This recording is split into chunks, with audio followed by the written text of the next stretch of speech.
दोस्तों, क्या आपको पता है यजीद कौन था, कैसे मरा, किसने मारा? गाइस, वीडियोस पूरा देखने के लिए सब्सक्राइब कीजिए हमारा यूट्यूब चैनल सज्जू नेटवर्क्स।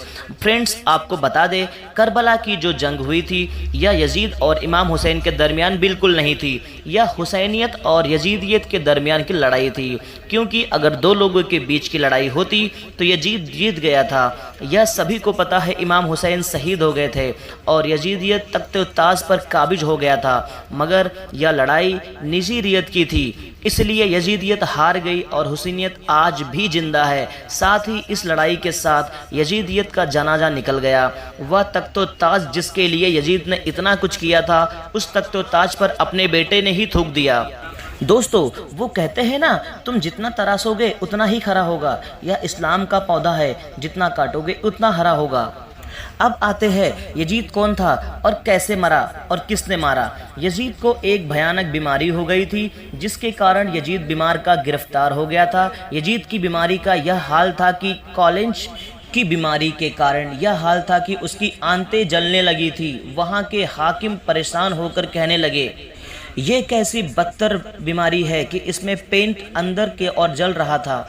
इस बीमारी के कारण यजीद अपना सर पिटकता था और उसके महल के लोग यजीद को देखकर कहते थे कि अजब, हुसैन इब्ने अली को प्यासा रखने के बदौलत यजीद वक्त का बादशाह होने के बाद भी पानी का एक बूंद के लिए तरसता था। जब यजीद अपनी बीमारी का इंतहा को पहुंच गया तो अपने बेटे को बुलाकर कहा, मेरा अब कुछ भरोसा नहीं, मुझे मौत कभी भी आ सकती है, इसलिए अब तू मेरे तख्त को संभाल, यानी तू मेरे तख्त पर बैठ जा। लेकिन यजीद का बेटा मुआविया तख्त पर बैठने के लिए राजी नहीं हुआ और यजीद से कहने लगा कि जैसे जमाना आप पर लानत कर रहा है वैसे मुझ पर भी लानत करे। नहीं, हरगिज़ नहीं, मैं इस तख्त पर नहीं बैठूंगा। यह तख्त नवासे रसूल के खून से आलूदा है, इसलिए मैं इस तख्त पर लानत करता हूँ।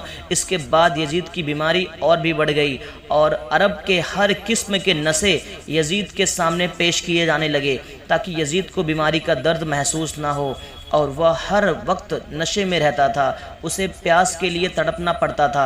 इसी नशे की हालत में मन यजीद अपने सिपाहियों को कहने लगा कि मेरा वह बंदर कहाँ है जो हमेशा मेरे साथ रहता था। जो फिर सिपाहियों ने उसे कहा कि शायद वह जंगल की तरफ चला गया।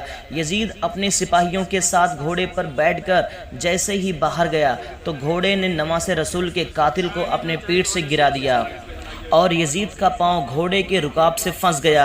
वह घोड़ा दौड़ता रहा और यजीद जमीन पर गिरते हुए उसका सर पत्थर से जा टकराया, मगर वह घोड़ा ना रुका, यहाँ तक कि यजीद का पूरा जिस्म खून से लथपथ हो गया। यजीद की फौज ने जब यजीद की लाश को देखा तो वह कहने लगे, हुसैन इब्ने अली के खून की ये सज़ा है। यजीद इस तरह बहुत ही जिल्लत की मौत मरा, जबकि करबला में इमाम हुसैन को रोज़ा चमकता हुआ वहाँ पर आज भी मौजूद है और वहाँ पर लोगों का तांता लगा रहता है। मगर यजीद की कब्र कहाँ है तो आपको बता दें, यजीद की कब्र मजुले दमस्क में है। यह जगह दमस्क में है जहाँ लोग कूड़ा फेंकते हैं और इस कूड़े के नीचे कहीं यजीद की कब्र है, मगर निशान भी कहाँ है। लेकिन इतना पता है कि उस कूड़े के नीचे कहीं यजीद की कब्र आज भी मौजूद है। दोस्तों, अगर आपको हमारा वीडियो पसंद आया हो तो सब्सक्राइब कीजिए, लाइक कीजिए, शेयर कीजिए।